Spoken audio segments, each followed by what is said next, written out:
자, 여러분 오늘은 한국사 검정고시 기출문제 해설 강의 두 번째 시간입니다. 여러분들 화면에 보이시는 2019년 1회, 지난 시간에 2회를 해설했는데 각 문제를 어떻게 봐야 하고 출제 의도가 무엇이며 그것과 연관돼서 나올 만한 부분은 어떤 것인지 또 어떤 개념을 분명하게 해야 되는지를 설명을 했었습니다. 반복해서 들으면 도움이 많이 될 거라고 생각하고요. 자, 1번부터 살펴볼게요. 자, 1. 다음 내용에 해당하는 유물은 청동기 시대 군장의 막강한 권력과 경제력을 상징한다. 만주와 한반도에 널리 분포한다. 이런 유형의 문제들 같은 경우는 한 문제가 1번에 반드시 배치가 되는데 둘 중에 하나예요. 아래에 나와 있는 1, 2, 3, 4와 같은 유물을 보여주고 시대를 찾는 문제 혹은 그 시대의 생활 모습을 찾는 문제, 반대로 그 시대의 생활 모습을 보여주고 유물을 찾는 문제, 요 유형밖에 없어요. 이 두 개만 잘 기억하시면 된다. 그래서 청동기 시대 군장은 무덤 아무거나 사용하지 않았겠지.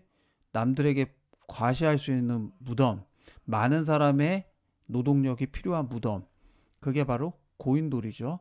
만주와 한반도에 널리 분포하죠.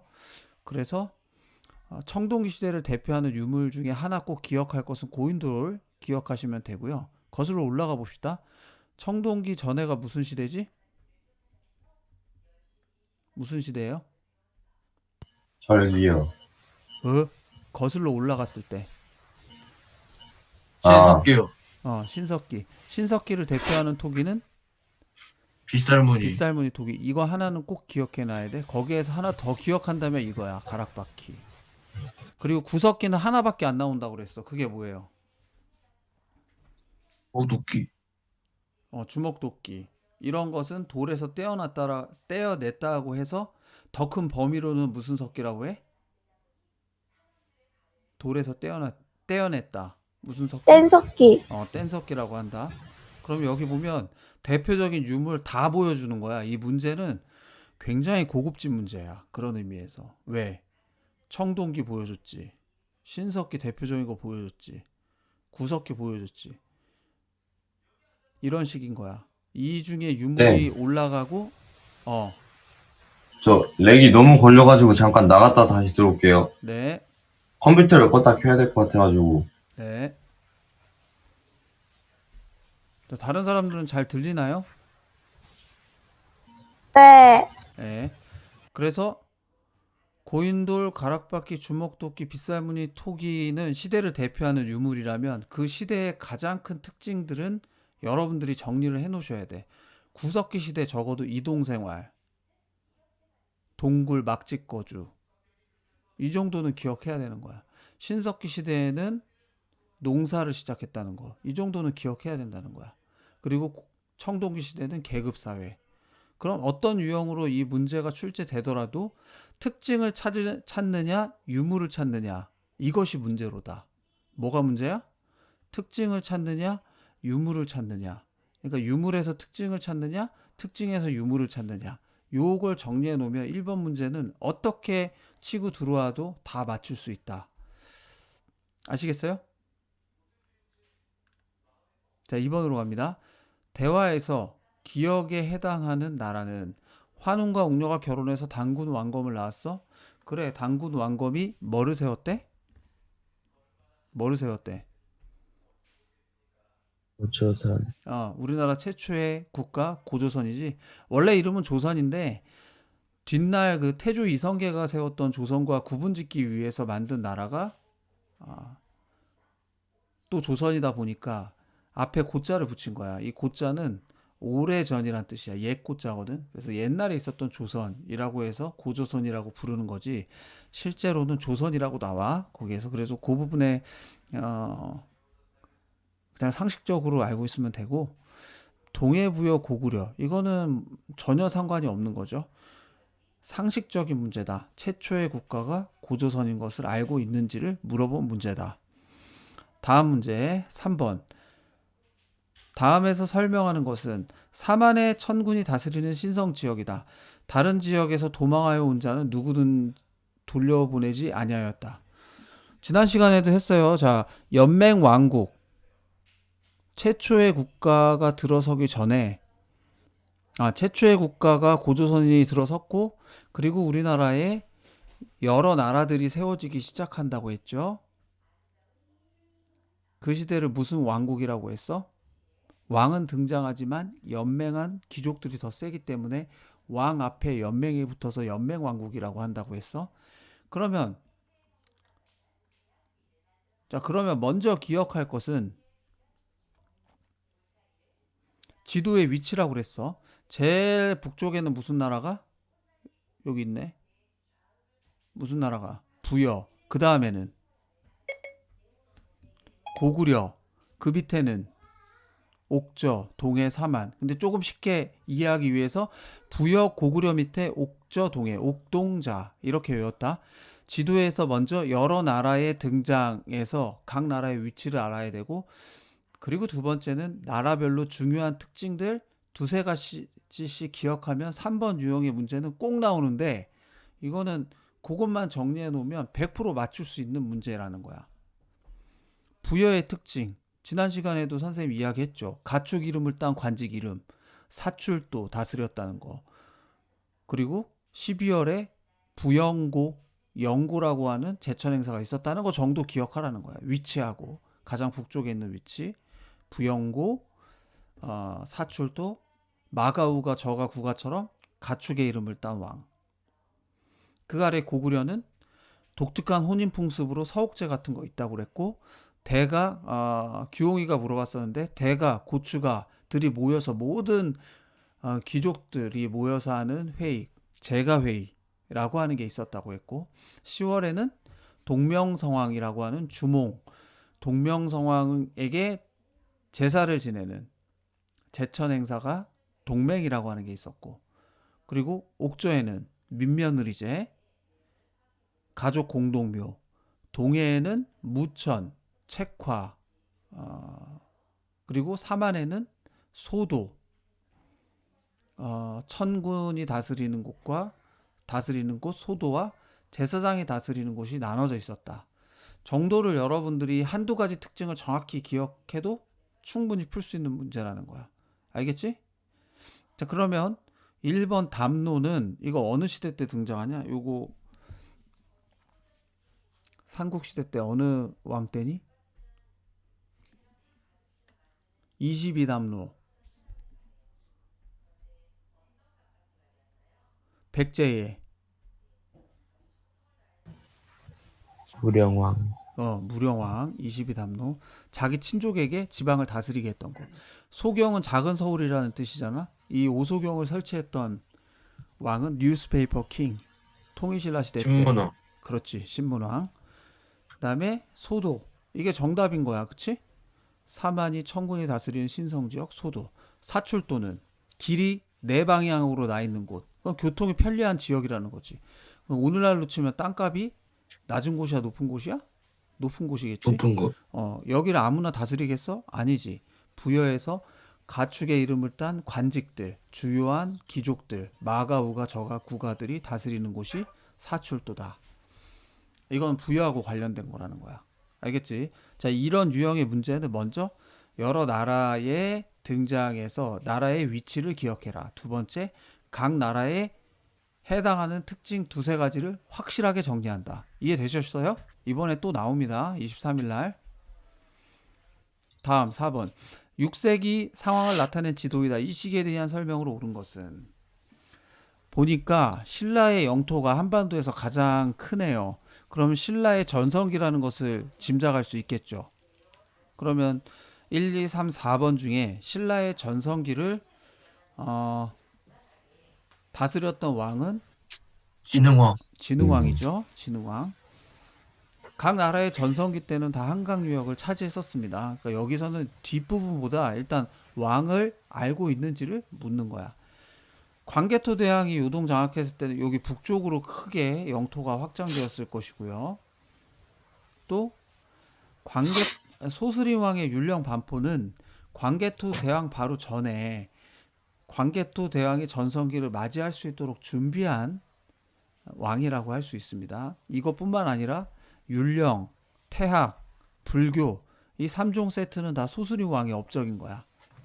그래서 기출 문제를 분석할 때 대충 그냥 답만 찾고 이거는 누구니까 그런 식으로 문제하고 연결지어서 퉁치지 말고 조금 더 세밀하게 얘는 따로 떼어내서 소수림 왕의 율령 반포 아니긴 한데 이걸 가지고 그러면 조금 더 이 소수림 왕을 물어볼 수 있는 문제가 나올 수 있다라고 생각하시고 소수림 왕은 율령 반포뿐만 아니라 불교 수용과 태학 설립이라고 하는 중앙 집권 체제, 그러니까 전성기로 가기 전에 통치 체제를 완벽하게 정비한 왕이구나라는 걸 정리해 놔야 바르게 오답 노트를 했다고 할 수 있어. 그 다음에 근초고 왕의 고구려 평양성 공격. 이건 이제 근초고 왕은 백제 전성기 때의 왕이죠. 전성기 때 왕. 그럼 고구려의 평양성을 공격했을 때 고구려 싸움 잘하는데 이때 유일하게 고구려에서 왕이 죽었단 말이에요. 전쟁 중에. 고구려에서 가장 원통하게 죽은 왕. 무슨 왕이라고? 고국 원어. 고국 원왕. 근초고 왕의 공격을 받았어. 그래서 4번 문제는 전성기 때의 왕을 알고 있느냐? 이걸 물어본 거예요. 1, 2, 4번은 안 중요하냐? 그렇지 않다고. 중요하다고. 다음에는 이 지도가 바뀌어서 광개토 대왕을 물어볼 수도 있고 지도가 바뀌어서 근초고왕을 물어볼 수도 있다라는 거야. 그 메시지가 들어있는 거야. 그런데 고민하다가 진흥왕을 냈을 뿐이고 다음에는 얼마든지 광개토 대왕이나 근초고왕이 나올 수 있다. 그리고 전성기 왕은 아니지만 소수림 왕은 전성기를 있게 한 거니까 전성기가 뭐 무조건 생기나? 아니잖아. 전성기가 있기까지 준비한 왕이 있잖아. 그걸 알고 있는지를 물어보는 문제도 내게 된다면 소수림 왕이 나올 가능성이 있다라는 거예요. 여기서도 왕의 업적을 묻는 문제도 해마다 1회, 2회차 어느 시험에도 빠지지 않고 나오는 것이다. 알겠죠? 5번으로 넘어갑니다. 자, 다음은 서희와 거란, 장수, 소선영 간의 담판 내용 중 일부이다. 이 담판의 결과로 고려가 획득한 지역은 소선영, 고려는 옛 땅 신라에서 나왔고 고구려의 옛 땅은 거란의 영토인데 고려가 차지하고 있다. 우리 고구려는 고구려의 후예이다. 압록강 근처도 우리 땅인데 현재 여진이 차지하고 있어. 거란과 국교를 맺지 못하고 있다. 여진을 쫓아내고 길을 통하면 거란과 국교를 맺을 수 있다. 라고 했어요. 여기 있네. 예제가. 처인성, 강동육주, 사군육진, 동북 구성 중에서 우선 이 소선영은 거란 장수라고 그랬어요. 그럼 우리나라에서 거란이 침입한 것을 막아낸 시대는 고려 시대거든. 고려 시대 때 거란은 3번 쳐들어왔어요. 그 중에서 1차 침입을 막아낸 장수가 서희예요. 말 잘해가지고. 그래서 국립외교원에 기억나? 지난 시간에 국립외교원에 서희 동상이 세워져 있는 이유가 말 잘해가지고 그래. 외교가 말을 잘해야 되는 거잖아. 그만큼 작년에도 외교가 중요한 시대였죠. 막 그 남북 정상회담 오가고 해서. 그러니까 시대를 반영해서 이런 외교가 중요시되면 국가에서 출제하는 시험에는 시대가 반영된 문제가 어느 정도 나와. 역사 속에서 그런 흐름들을 좀 생각해 볼 수 있는 문제를 출제하면 그 부분에 대한 관심이 쏠리거든. 그래서 나오는 문제 중에 하나일 수 있어. 외교는 여전히 중요합니다. 그런데 작년에 나왔으니까 올해 나와 안 나와? 나와요. 올해도 나온다 이렇게 생각하고 공부하는 거예요. 기출문제는. 그러면 1차 침입이 나왔으니까 이번에는 거란의 침입을 가지고 좀 적극적으로 막아낸 3차 침입에 대해서 문제를 냈다고 쳐봐. 그럼 고려시대 때 3번의 침입 중에서 마지막 3차 침입을 막아낸 장수는 누구야? 낙성대. 낙성대 대학 아니라고. 지하철 2호선 낙성대는 별이 떨어졌어. 누가 태어났을 때? 예수님이 아니고 누가? 강감찬이. 그래서 그걸 기념하기 위해서 낙성대라고 하는 거예요. 그래서 낙성대 역을 강감찬 역으로 바꾸는 운동을 하고 있어요. 3차는 강감찬이 기주대첩에서 막아냈다. 기주대첩. 그리고 세력 균형을 이루어서 천리장성을 쌓았고 개경 주변에는 나사처럼 빙빙 둘린 이중성 나성을 쌓았어. 거기까지가 거란의 침입을 막아낸 것과 연관돼서 출제될 수 있는 포인트야. 알겠지? 1차 침입은 서인의 2차 단판, 때 2차는 양규라고 하는 사람이 막아냈거든. 근데 그건 많이 네. 나오지를 않아. 아, 출제되진 않아. 선지에도 나올 정도는 아니야. 1차하고 3차만 기억하세요. 아시겠죠? 네. 그리고 지금 에, 이제 선생님 이야기하고 있는 건 다 녹화되고 있으니까 얼마든지 여러분들이 필요에 따라서 취사 선택해서 활용하실 수 있습니다. 클래스룸에 바로 올릴 거예요. 끝나고. 자, 그러면 이제 선지를 보자. 처인성. 이거 진짜 중요하지. 왜? 용인시 처인구가 이름이 왜 처인구가 됐다고 그랬어? 이 처인성 전투 때문이야. 전투면 누구랑 대상이 있어서 싸웠다는 거 아니야. 누구랑 싸운 거야? 고려시대 때 몽골하고 싸운 거야. 고려의 정부는 강화도로 피해갔지. 왜? 육지에서 말 타고 싸우면 잘할지언정 바다 건너는 것은 쉽지 않을 것이다. 근데 자기들끼리 살자고 가면 어떻게? 백성들 내비두고.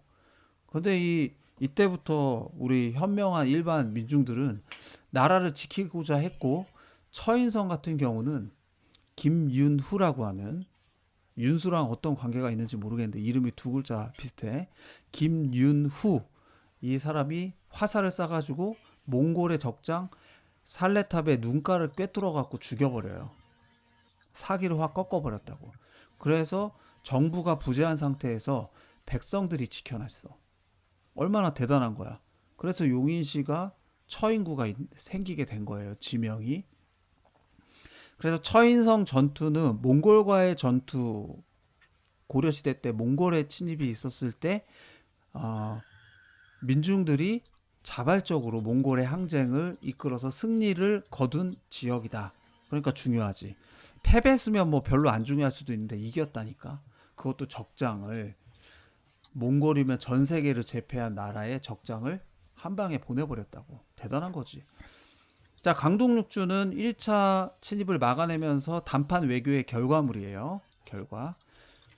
그 다음에 3번 사군 육지는 자 조선시대 때 외워야 될 왕, 기억해야 될 왕 7명. 이른바 세븐킹. 세븐킹 중에서도 그레이트 킹 한 명 계셔. 누구예요? 10,000원짜리 세종. 얼굴 올리신 분. 아니, 세종대왕. 세종대왕. 세종대왕이 업적이야. 한글만 만드신 게 아니야. 예. 군사적으로도 엄청난 전략가였고 대담한 정벌을 진행해요. 사군 육진도 그렇고 이종무를 보내서 쓰시마를 정벌하는 것도 그래. 알겠지? 자, 그 다음 보겠습니다. 동북구성은요. 동북구성은 이제 고려시대 때 외침은 3번이 있어요. 고려시대 때는 3이라는 숫자가 참 많이 등장해. 물론 이제 왕들을 기억할 때는 포킹 발음을 조심해서 4명의 왕을 기억해야 된다고 했고 이제 침략은 3번 있었어. 여진족, 그다음 거란족, 여진족, 몽골족 이렇게 3번의 큰 침입이 있었고 4라는 숫자를 기억해야 되는구나. 3번의 침략 이후에 그 홍건족과 외의 침략. 그래서 고려는 4라는 숫자를 기억하라고 그랬어 선생님이. 다시 왕도 4명. 누구? 태조 왕건, 4대 광종, 6대 성종, 고려 후기의 공민왕, 포킹 기억하고 4번의 침입, 거란의 3번의 침입, 여진의 침입, 몽골의 침입, 그 다음에 홍건족과 왜구의 침입, 이 4번의 침입을 기억해. 그러면 동북구성은 누구의 침입이었냐? 여진의 침입이었고 한 번밖에 없어. 키워드는 이 동북구성을 누가? 윤관이 뭘 만들어서? 별무반을 만들어서. 그래서 동북구성을 차지했다. 요게 키워드야. 여진의 침략은 윤관이 별무반을 조직해서 동북구성을 쌓았다. 요게 키워드야. 이해되죠? 자, 그럼 넘어갑니다. 6번으로 가죠. 다음에 설명하는 토지제도는 자, 배경 권문세족의 불법 토지 소유로 국가재정 악화, 권문세족의 토지를 몰수하여 관리들에게 지급, 결과 신진사대부의 경제적 기반 확립. 신진사대부가 등장하는 것 자체가 언제예요? 고려 말에 원나라에서.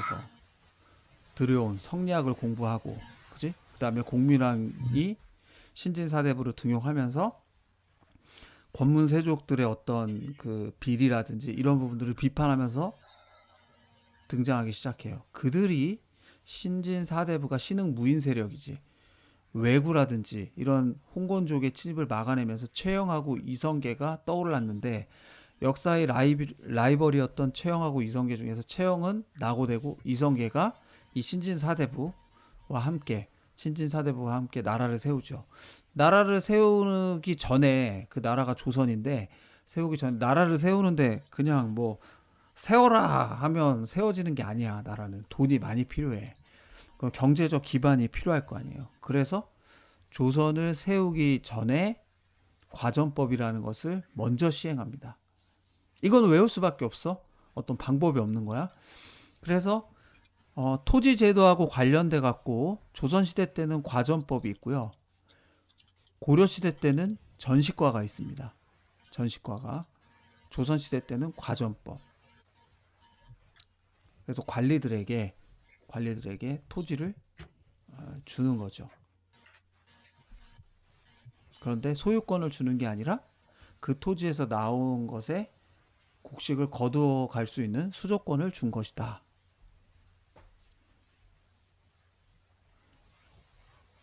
자, 이해돼요? 네. 자, 노급이라고 하는 건 뭡니까? 노급? 신라시대 때 귀족들이 왕의 친족들에게 주었던 제도죠. 노급하고 시급. 근데 여기에 특징은 수조권은 들어가. 곡식을 거두어 가는 거야. 근데 플러스로 노동요까지가 지급되는 거였어요. 노동요까지. 그러다 보니까 그 자기들 무기를 사서 훈련을 시키면 사병화 될 수 있잖아. 그러면은 국가의 어떤 명령에 그게 위협이 될 수가 있겠죠. 말을 잘 안 듣는 어떤 그 사병이 있게 되면. 그래서 이제 그걸 뉴스페이퍼 킹인 통일신라 시대 때 신문왕이 알아채서 관료전을 지급하고 노급을 폐지했다는 이야기가 나와요.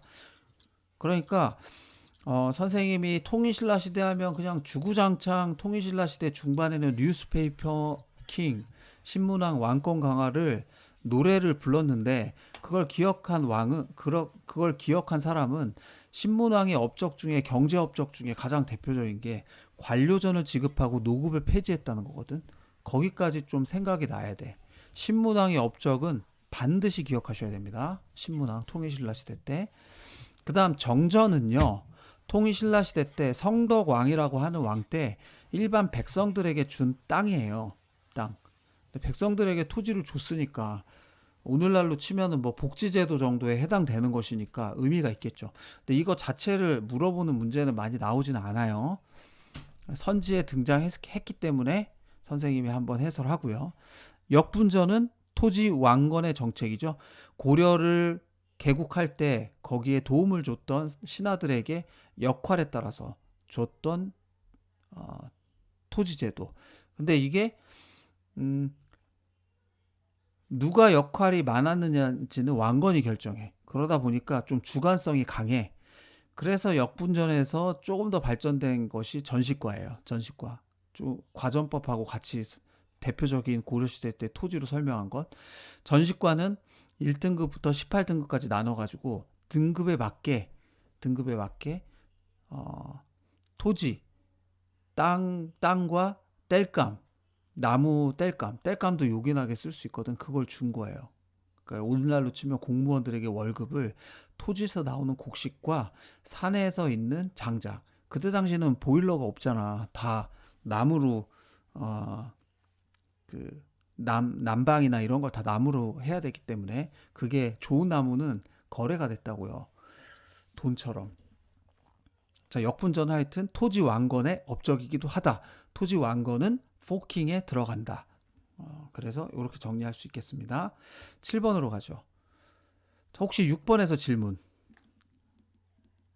있으면은 질문 있는 사람 마이크 켜고 얘기하세요. 자, 7번. 기역에 해당하는 인물은, 자, 기역은 서경으로 천도할 것을 건의하고 왕을 황제로 칭하고 금을 정벌할 것을 주장하였다. 묘청, 복신, 장보고, 정중부. 자, 누구예요? 요청이요. 네, 요청이요. 묘청이죠? 묘청. 음, 묘청의 서경천도 운동은 서경이라고 하는 곳은 평양의 옛 지명인데 풍수 지리설의 영향을 받아가지고 그쪽으로 가자고 주장하는 세력들이 있었어. 거기가 더 좋다고. 근데 이제 원래 있었던 개경의 귀족들은 당연히 반대했겠지. 왜냐하면은 기왕이면은 자기들이 있는 지역이 수도면 여러 가지 혜택이나 접근성이나 이런 것들의 혜택을 볼 텐데 왜 굳이 수도로 옮기느냐. 거기에 이제 반대를 했겠지. 그래서 원래는 당시 그 묘청하고 뭐 정지상하고 이런 사람들이 주도하는 것을 왕이 허락해서 다 이제 옮기려고 했는데 반대하게 됐죠. 왕이 마음을 바꿔요. 그래서 실패하게 됩니다. 근데 이거는 나라의 앞날을 걱정하기보다는 어떤 자기들의 사실은 그 이면에는 개경파와 서경파의 귀족들 간의 세력 다툼인 거예요. 그래서 귀족들이 몰락하게 되는 사건이기도 합니다. 뭐 그렇게 깊이 알 건 없고 하여튼 묘청은 서경천도 운동을 했는데 금국을 정벌하자고 주장하고 왕을 황제로 칭했는데 결국에는 안타깝지만 실패하고 말았다.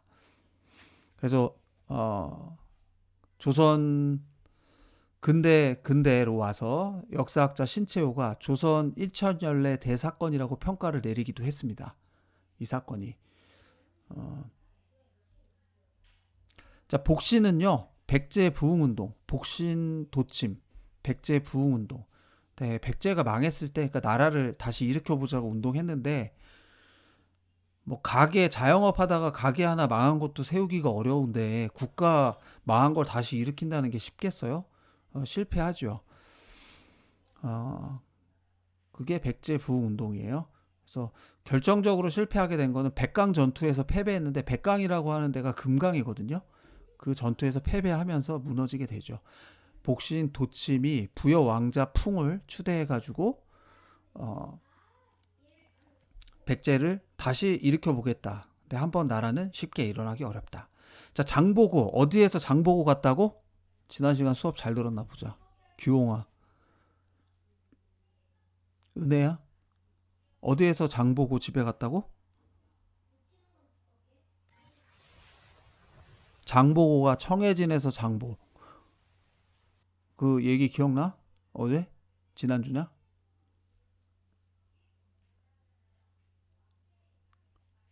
네, 기억나요? 네, 정해진 시장에서 장 보고 갔다고 했어요. 예, 청해진 시장에서 장보고 갔다. 청해진 시장은 어디에 있다? 진도가 아니라 완도에 있다. 완도, 전라남도 완도, 지도에서 위치도 한번 봐두자라고 했어요.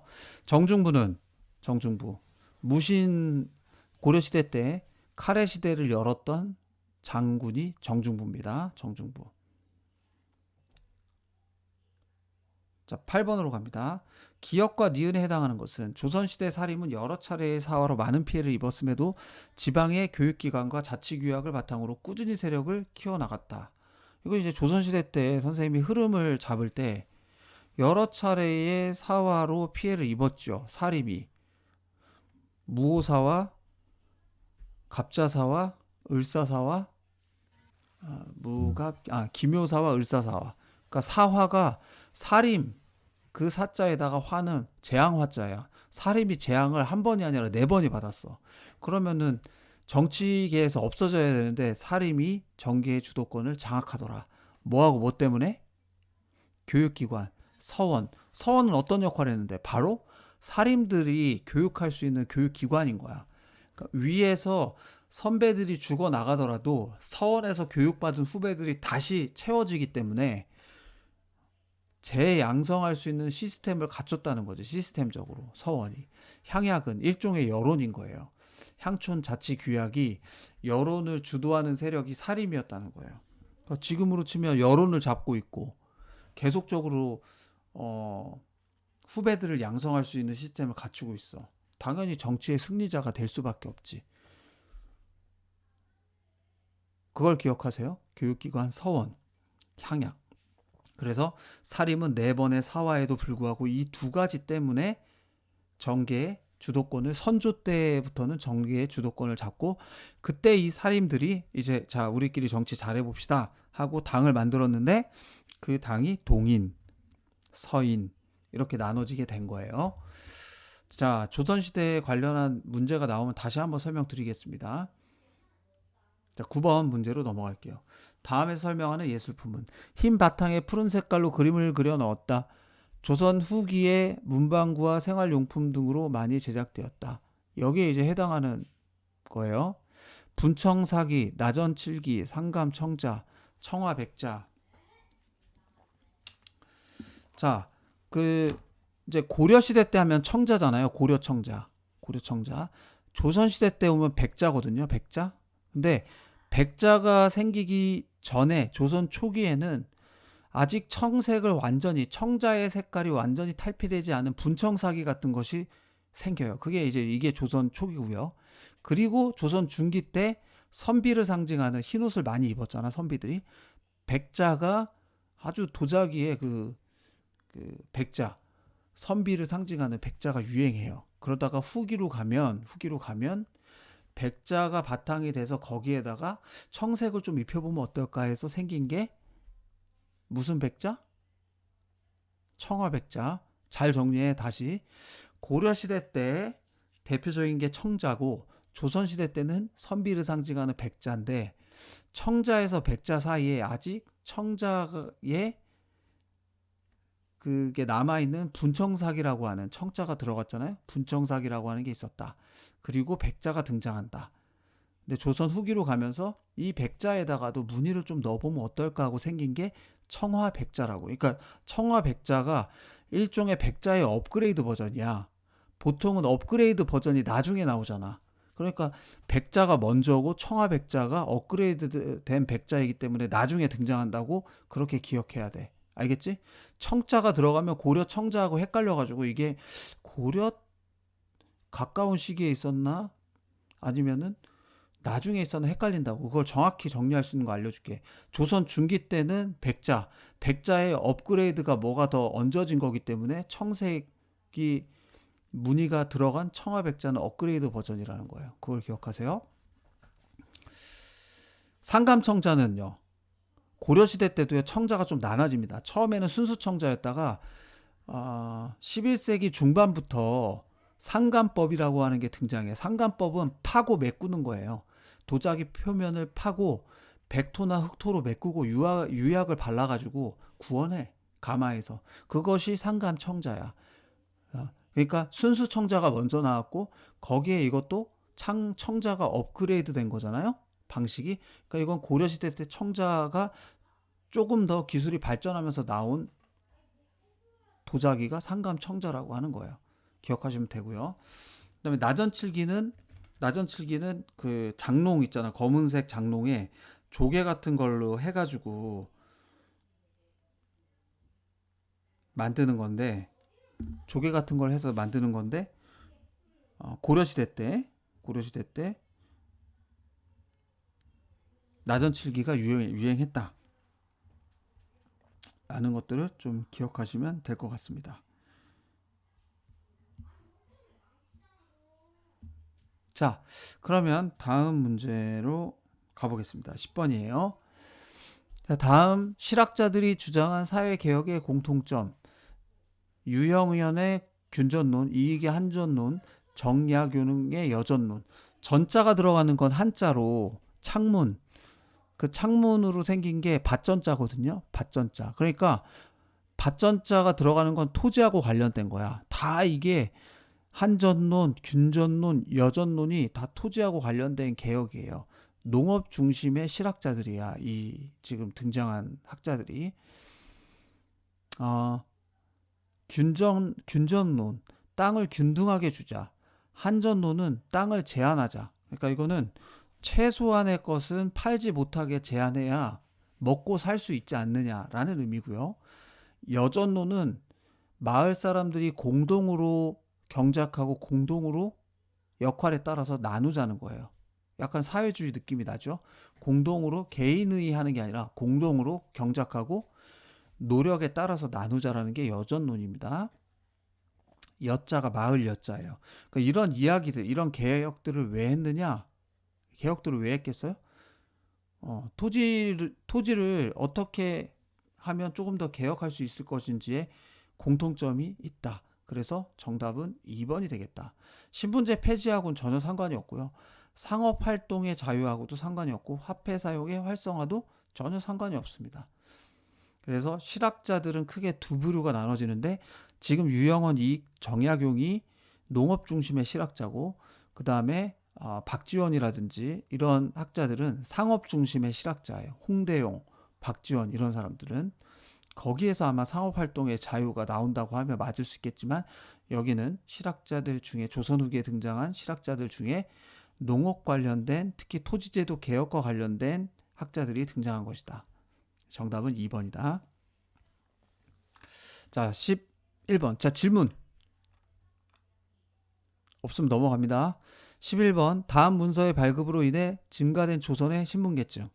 상민, 양반, 중인, 천민. 조선은 이게 이제 삼각형처럼 상민은 일반 백성이구나.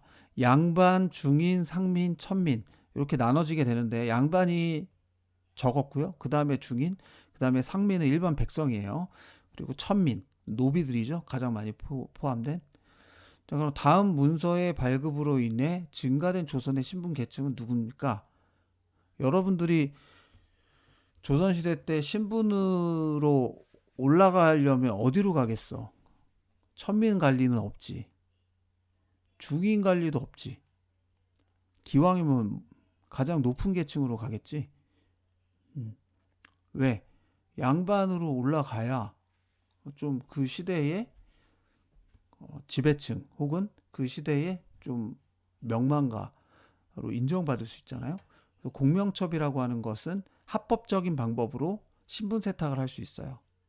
공명첩이 그 임명장인데 이름을 쓰지 않는, 그래서 빌공자의 이름 명자, 이름을 쓰지 않는 그 합격증 같은 거예요. 잠시만요. 네, 여러분 이어서 12번 문제 살펴볼게요.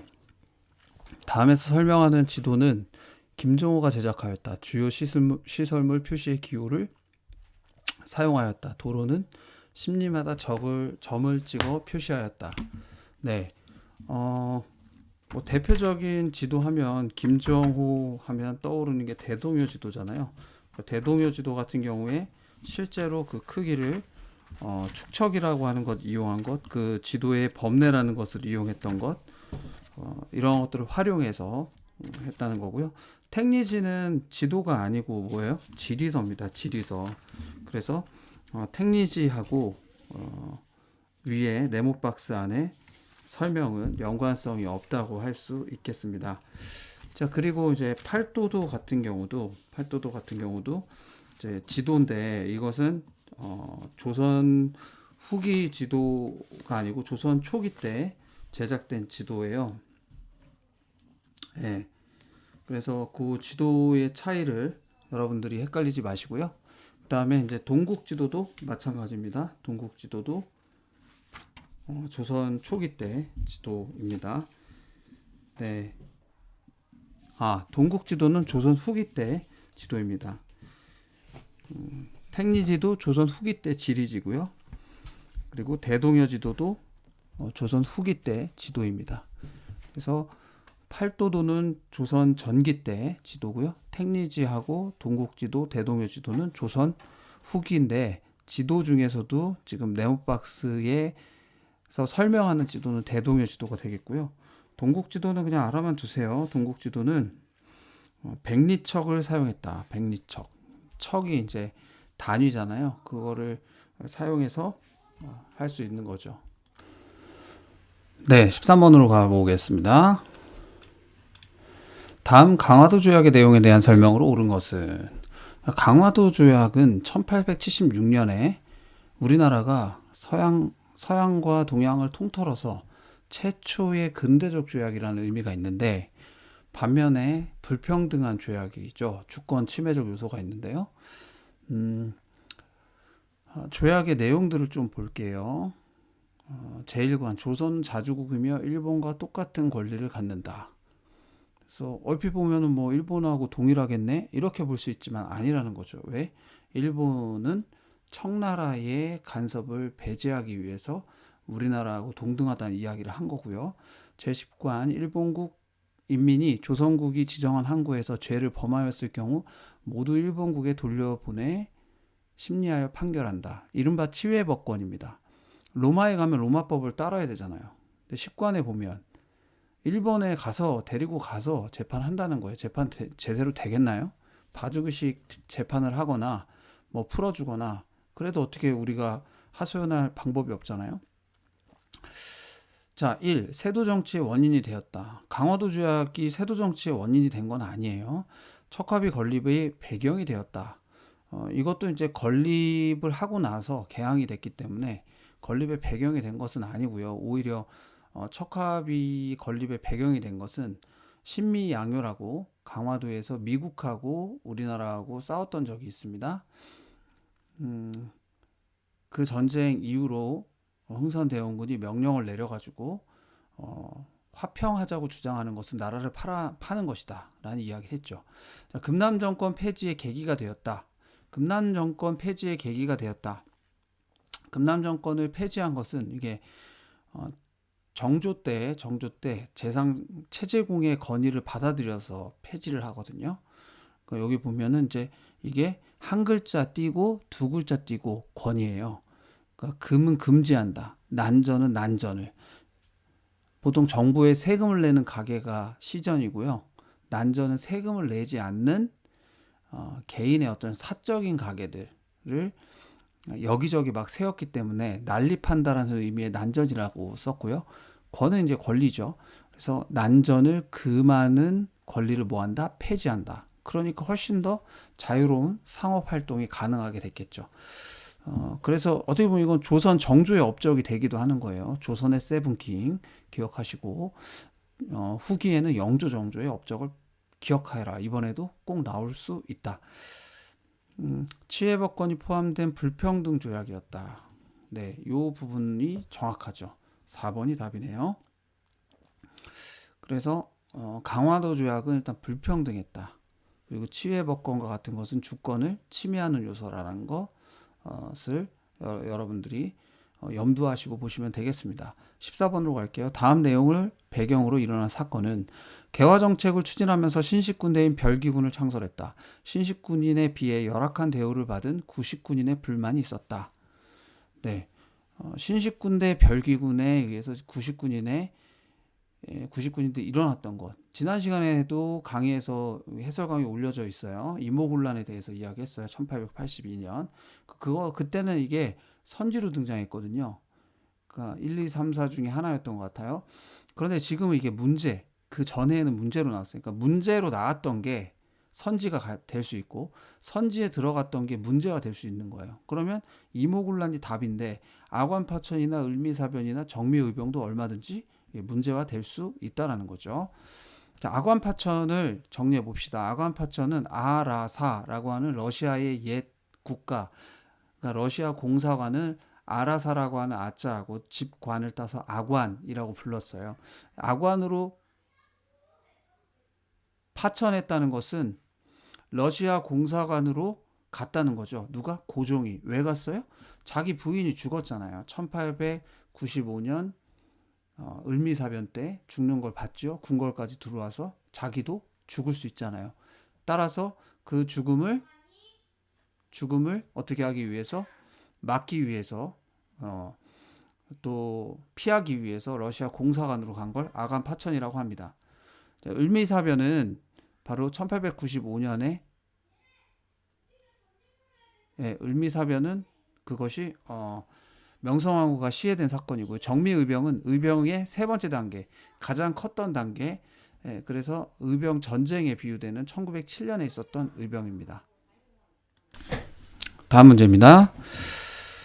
15번. 다음에 설명하는 것은 흥선 대원군이 권력을 잡은 후 프랑스는 천주교인에 대한 탄압을 구실로 강화도를 침략하였다. 그러나 조선의 완강한 항전에 부딪힌 프랑스 군은 스스로 철수하였다. 네, 이게 뭐예요? 이게 갑신정변, 갑오개혁, 병인양요, 자유시참변. 그러니까 천주교인을 탄압했던 구실로 강화도를 침략했는데 이게 프랑스잖아요. 프랑스에서 싸운 사건이 병인양요죠. 병인양요. 요거는 이제 개념을 묻는 문제니까 여러분들이 기억하시고, 강화도에서 위에 문제에서 뭐라고 그랬어요? 미군하고 싸우는 것. 미군하고 싸우는 것이 신미양요라고 얘기했습니다. 자, 갑신정변은 1884년에 김옥균, 박영효 등이 일으킨 운동이에요. 그래서 2019년 2회에 보면 김옥균을 묻는 문제가 나왔어요. 갑신정변 그런 식이죠. 적어도 갑신정변은 누가 일으켰는지는 기억하고 있어야 된다는 거예요. 그래서 너무 급하게 추진돼서 3일 만에 실패했기 때문에 3일 천하. 아무리 좋은 것도 지지가 있어야 되잖아요. 근데 실질적으로 당시에 지지가 없이 이상만을 탁 하고 내놓으니까 힘이 있나요, 이 사람들이? 개혁이라는 게 그렇게 쉽나요? 개혁의 대상이 되는 사람들은 자기의 목이 날아갈 수도 있는 거고 쫓겨날 수도 있는 거잖아요. 그래서 갑신정변은 근대 국가의 방향을 제시했지만 실제로는 실패했다.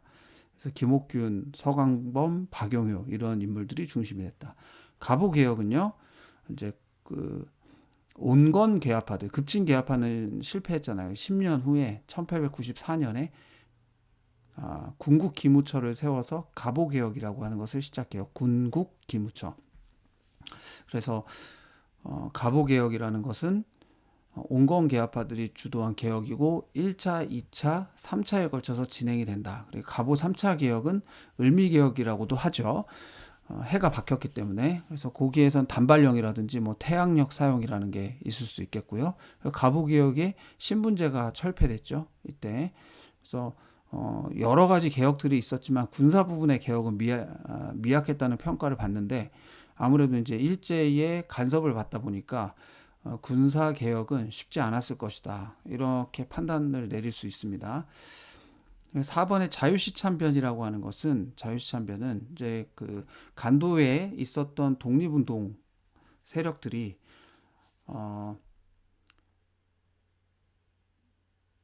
간도에서 봉오동 청산리 전투에서 승리를 하면서 일본의 콧대를 꺾었단 말이죠. 그러니까 일본이 자존심이 상해서 몰아붙이면서 간도 참변을 일으켜요. 독립운동이 일단 후퇴해야 될 거 아니에요. 그래서 일본의 군사력이 미치지 않는 러시아의 자유시까지, 스바보든이라고 하는 자유시까지 가요. 근데 그 자유시에 갔을 때 오히려 러시아 군대가 우리 그 조선의 독립군들을 무장 해제를 시키려고 하다가 우리나라 사람들이 많이 죽는 사건이 벌어집니다. 모르겠어요. 뭐 일본인하고 비슷하게 생겨서 그랬는지, 오해를 받을 만해서 그랬는지, 일본하고 갈등을 유발하지 않으려고 해서 그랬는지는 모르겠지만, 하여튼 어떤 그 무장을 해제하려고 하다가 우리가 그대로 받아들일 수는 없잖아요. 우리는 일본하고 계속 싸워야 되는데, 그 상황에서 일어난 사건, 자유시참변. 그래서 다시 간도 지방 쪽으로 다시 내려옵니다. 자유시참변도 언급이 됐으니까 우리가 뭐 자세하게 팔 필요는 없지만, 이 사건을 출제자들이 다른 선지보다는 요걸 넣은 이유가 다음에 혹은 출제할 가능성도 있다는 걸 염두에 두고 접근하면 좋겠습니다. 자, 기역에 해당하는 지역은, 기역은 고구려, 발해 등의 영토였다. 조선과 청은 모호한 영토 경계를 확장하기 위해 백두산 정계비를 세웠다. 1909년 일본은 뭐를 청의 영토로 인정한다는 협약을 맺었다. 간도죠, 간도. 정답은 1번이고요. 독도는 일본 얘기가 나올 거고요. 그리고 안용복이라든지 또 뭐가 있을까요? 예, 러일 전쟁 때 심한해현으로 강제로 편입시켰다. 이런 이야기가 나오면 독도인 거고요. 거문도는요. 러시아의 남하 정책을 견제하기 위해서 영국이 우리나라 남쪽에 있는 거문도를 3년 동안 점령한 사건이 있었습니다. 1885년부터 1857년인가 그랬어요. 거문도고요. 위화도는 이성계가 요동정벌을 하러 갔다가 어떻게 하죠? 다시 말머리를 돌려서 역성혁명이라고 하는 혁명을 일으켜서 뭐 보기에 따라서는 쿠데타라고 할 수도 있겠지만 새로운 나라 조선을 세우게 됩니다. 그 역사적 사건이 일어났던 섬이 위화도입니다.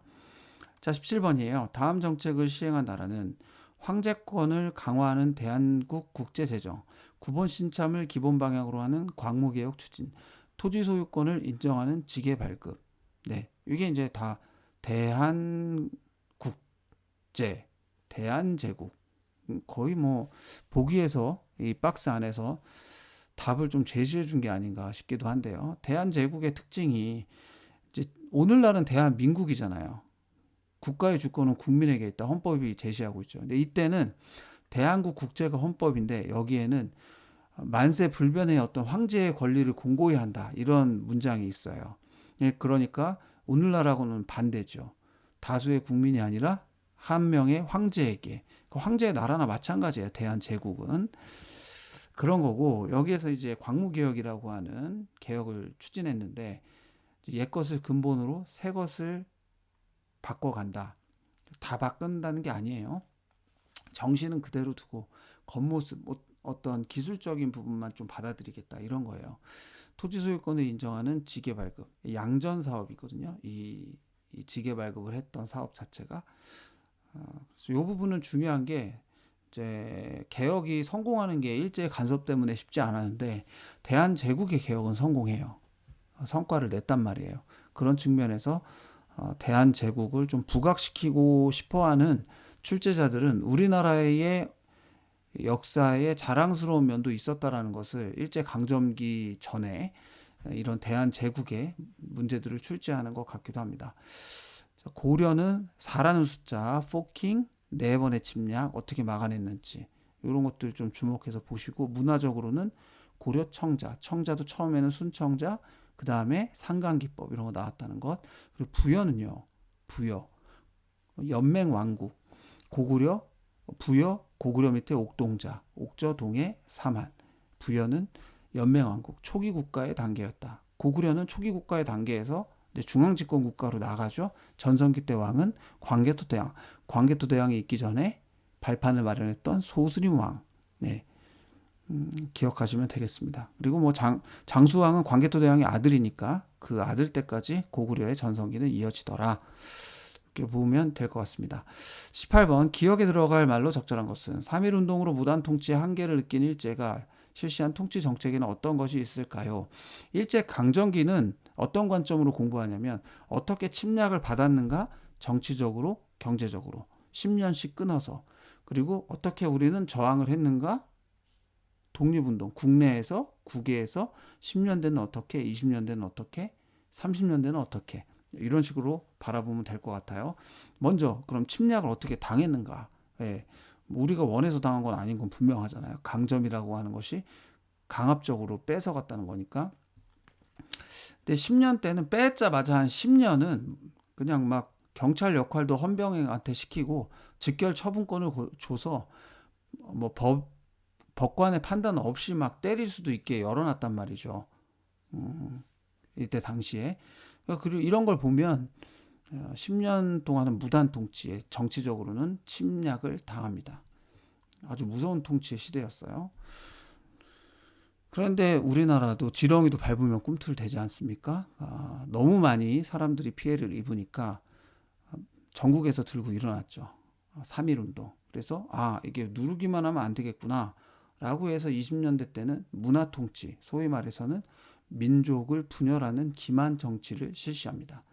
그러다가 이제 세계 경제공황이 또 20년대 끝자락에 있었죠. 그리고 31년의 만주 침략과 함께 37년의 중일전쟁. 그래서 이때는 다 뺏는 거예요. 원래 우리나라를 지배한 이유도 우리나라에서 만족을 안 했어요. 일제가. 중국을 다 집어삼키려고 했거든요. 대동아라는 이름으로 예, 자기네 입장에서 대동아죠. 누가 우리가 대동아에 들어가고 싶다고 했나? 지금도 그런 미련을 좀 못 버린 것 같아요. 헌법 개정하려고 하는 거 보면. 자, 그래서 정치적으로는 여기에 보면 3.1운동은 1919년이니까 10년을 끝을 내면서 20년으로 넘어갈 때 뭘 한다고 그랬어요? 분열 정책을 했다고 그랬잖아요. 3번이죠. 3번. 한일협정은 1965년에 박정희 정권이 경제 개발을 이유로 외화가 부족하기 때문에 일본과 국교를 정상화합니다. 근데 사과를 안 받았어요. 그래서 이 부분이 이제 발목이 많이 잡혀갖고 일본은 이걸 들이대면서 당신네들이 이때 협정 때 다 해결됐다고 하지 않았냐. 이거는 국가에서 얘기를 안 하겠다는 얘기고 개인들의 어떤 피해나 이런 부분은 전혀 명시가 안 돼 있고요. 그리고 진정성 있는 사과를 하지도 않았고요. 정확한 그러면은 그걸 보여달라. 한일 협정을 보여달라. 안 보여주고 있어요. 정확하게. 일본이 오픈을 안 하는 거죠. 자, 조선 총독부를 설치했다. 10년대 때 우리나라를 강점시키고 강압적으로 통치하기 위한 가장 최정점에 있었던 기관입니다. 그리고 4번에 헌병경찰 제도, 경찰의 역할을 민간인이 안 하고요. 헌병이 했어요. 군인이란 말이죠. 헌병경찰 제도를 도입한 것도 10년대입니다. 그런데 지금은 10년대 끝자락에 3.1운동, 그리고 이어서 무슨 운동이? 3.1운동이 끝나고 나서 20년대 통치 방법은 민족 분열 정책을, 다른 말로 문화 통치라고도 한다. 19번으로 가겠습니다. 기억에 해당하는 인물은 기억에 대해 알려주세요. 기억은 독사실론을 통해 민족주의 사학의 연구 방향을 제시했어요. 그리고 일제의 역사 왜곡이 심한 고대사 연구에 주력하여 조선 상고사 등을 저술했어요. 신채호입니다. 신채호. 이거 개념을 묻는 문제니까 이거 외워야 돼요. 어쩔 수 없어요. 자, 백나문이라고 하는 것은 백나문 근대 역사학자인데 당시 이제 일제 시대 때 우리나라가 일제 식민사학에 의해서 점점 지배를 막 당하고 있을 때 백나문이라고 하는 역사학자가 조선사회 경제사라는 것을 통해서 일제가 들어오지 않아도 우리나라는 발전한다. 보편사적으로 발전한다라는 책을 썼어요.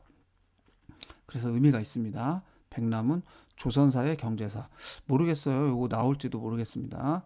그리고 이상설. 이상설이라고 하는 인물은 뭐 다양한 활동들을 많이 했어요. 애국계몽 운동도 했었고 또 어디입니까? 이제 헤이그 특사 이준 이상설 거기에 헤이그 특사의 멤버이기도 하고 그리고 네, 뭐 그 정도 여러분들이 이해하시면 되지 않을까 싶고요. 자, 그리고 장지연 이 사람이 원래 언론계에서는 굉장히 존경받는 인물이었는데 시일야 방성대국이라고 을사늑약의 부당함을 썼거든요. 논설로 오늘날로 치면 뭐 칼럼, 사설을 썼는데 나중에 변절을 해요. 그래서 장지연 언론인 상이 없어졌죠. 지금은 그 사실이 밝혀지고 나서 그래서 이 사람은 확실히 안 나옵니다. 왜 안 나오냐면 변절을 했기 때문에 이걸 내는 순간 이 출제를 책임지는 사람은 물러나야 될 수도 있어요. 그래서 요거는 나오지 않겠지만 이제 백나문이라든지 이상설은 선지로 등장했다는 것은 이것이 문제화 돼서 얼마든지 나올 수 있다 없다? 있다라는 것도 여러분들이 기억하시면 되겠습니다. 자, 20번이에요. 기억에 들어갈 말로 알맞은 것은 자, 기억은 갑오개혁 이후 법적으로 해방되었지만 여전히 사회적인 편견이나 차별을 받고 있었다. 뭐는 이와 같은 차별 대우에 항의하여 형평운동을 전개하였다. 어제도 백정이 나왔어요. 조선의 백정은 천민에 속했고 도축업자, 가축을 이렇게 잡는 일. 오늘날로 치면 뭐 정육점 사장님 정도가 되시겠죠. 그리고 고려시대 때 백정은 일반 백성, 농사짓는 백성을 백정이라고 했다. 그래서 뭐는 갑오개혁 이후로 해방되었지만 여전히 사회적인 편견이나 차별을 받고 있었다. 백정이죠. 그래서 형평운동. 형평이 저울 형자에 평평할 평. 저 사람하고 백정인 나를 올려놔도 기울어지지 않는다. 그러니까 사람의 무게는 동일하다. 평평하다. 그게 저울 형자를 써서 형평운동. 우리도 그렇게 대우해 달라라는 운동. 20년대 때 일어났던 운동입니다. 자, 21. 두 사람의 대화에 해당하는 역사적 사건은 3.1운동 이후 독립군이 일본군의 큰 승리를 거두었던 전투에 대해 알고 있니? 네, 이게 간도에 있었던 홍범도 대한독립군을 비롯한 독립군 연합부대가 일본군과 싸워 큰 승리를 거두었다. 두 개예요. 김자진의 청산리 대첩 그리고 홍범도의 봉오동 전투 이렇게 이야기합니다. 그래서 보통은 이제 예전에는 홍범도 봉오동, 김자진 청산리라고만 했는데 그게 아니고 실제로는 다 연합부대였어요. 연합부대. 그래서 연합부대 물론 주축이 되긴 했지만 한 명에게 너무 집중되는 것이 맞냐 이런 얘기가 있어가지고 홍범도의 봉오동 전투. 자, 나머지 사건도 중요해요. 명량대첩 이순신이죠. 명량대첩 신에게는 12척의 배가 있다. 그래서 조선시대 때는 임진왜란 병자호란 임진왜란을 극복하는 데 앞장섰던 것은 이순신이 싸워서 이겼던 전쟁 대표적인 전쟁 명량대첩. 그래서 영화로도 만들어졌죠. 행주대첩은 권율 장군이 온 성안의 사람들과 함께 막아냈던 행주는 행주 치마에 돌을 올려갖고 던졌다고 하는 데서 유래되죠. 자, 그리고 쌍성보 전투는요. 중국과 우리나라가 연합해서 1930년대에 일제에 저항했던 독립운동입니다. 쌍성보 전투. 그리고 하나 더 있어요. 대전자령 전투. 그래서 이 두 가지를 여러분들이 30년대 한중 연합작전으로서 일제에 대항했던 것도 있었다. 이런 전투가. 자, 22번. 다음 중 한국 광복군의 활동으로 옳지 않은 것은 한국 광복군은 대한민국 임시정부가 상해에 처음 들어서고 나중에 이제 광복쯤은 중국 내륙의 충칭으로 이동하게 되는데 그때 김구가 세운 부대가 한국 광복군입니다. 국내 진공작전을 준비했습니다. 그러다 갑자기 해방이 됐죠. 청산리 전투에서 일본군을 격파하였다. 위에 선생님 얘기했죠. 김자진의 청산리 대첩. 가장 대표적인 부대였어요. 태평양 전쟁 때 일본에 선전포고를 했고요. 인도와 미얀마 전선에서 연합군과 공동작전을 전개하였다. 네, 했죠. 비행기 같이 타서 일본어를 우리나라 사람들이 잘하니까 그 항복을 권유하는 문서를 뿌리고 또 확성기로 그런 방송을 하고 또 신문도 하고 이런 역할들을 감당했었습니다. 그래서 옳지 않은 것은 2번이 되겠습니다. 13번. 두 사람 대화 내용에 해당하는 종교는 단군 숭배 사상을 전파하고자 나철 5.25 등이 조직했대. 만주 연해주일 때 활발한 독립운동을 전개했어. 네.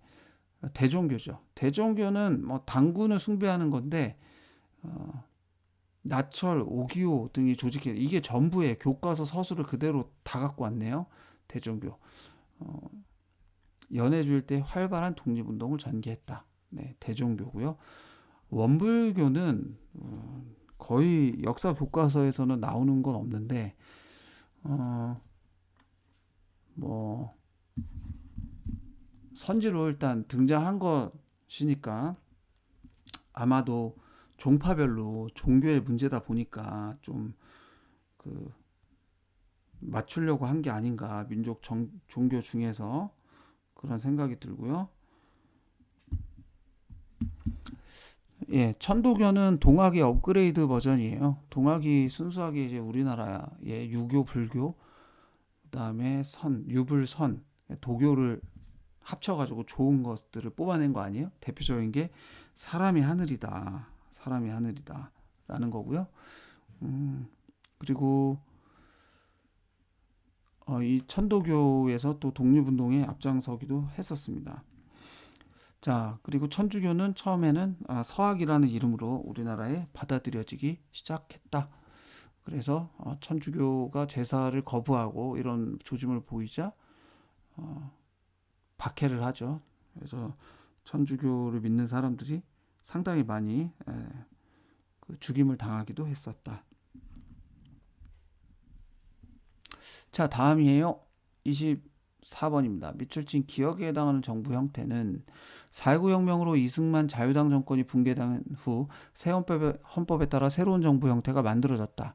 내각 책임제, 입헌군주제, 대통령 중심제, 국무령 체제. 이승만은 초대 대통령이었어요.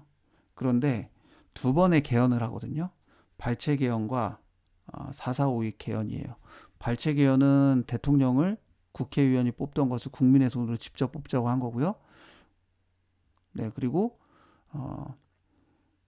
4.4.5.2 개헌은 초대 대통령의 중임 제안을 철폐한 겁니다. 대통령이 많이 해야 두 번 할 수 있었거든요. 근데 초대 대통령은 중임제를 없애요.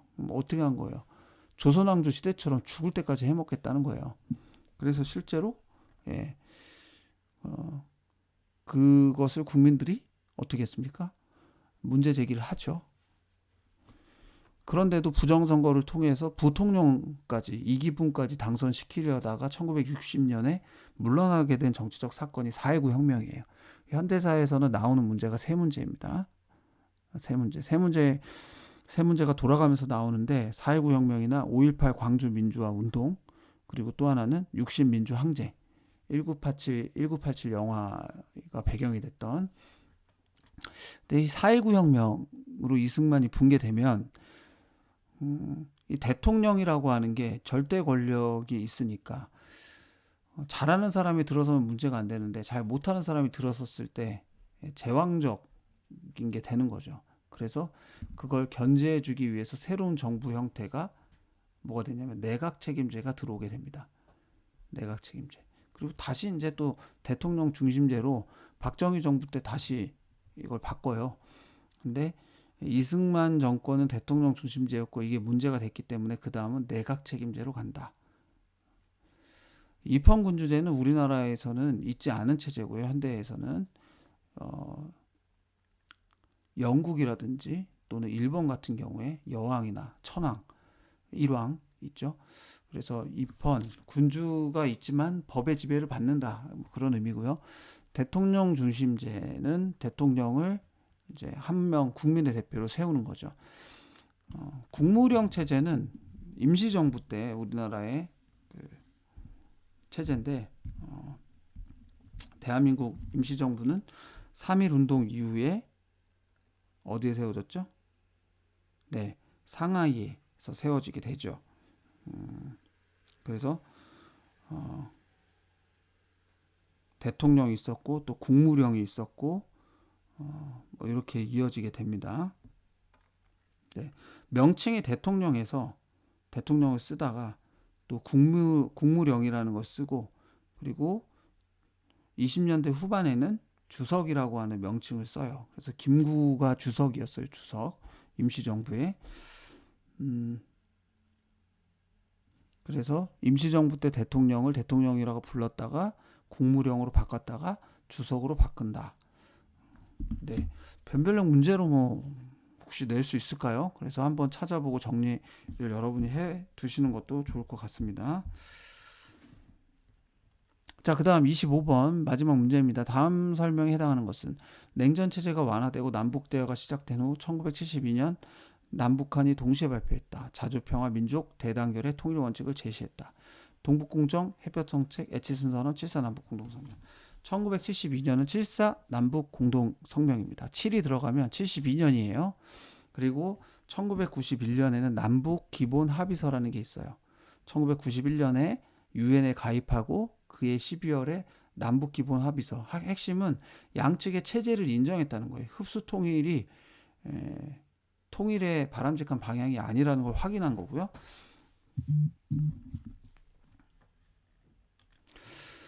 네, 1991년에 가을에 남북 유엔 동시 가입 그리고 2000년에 6.15 남북 공동 선언이 체결되게 됩니다.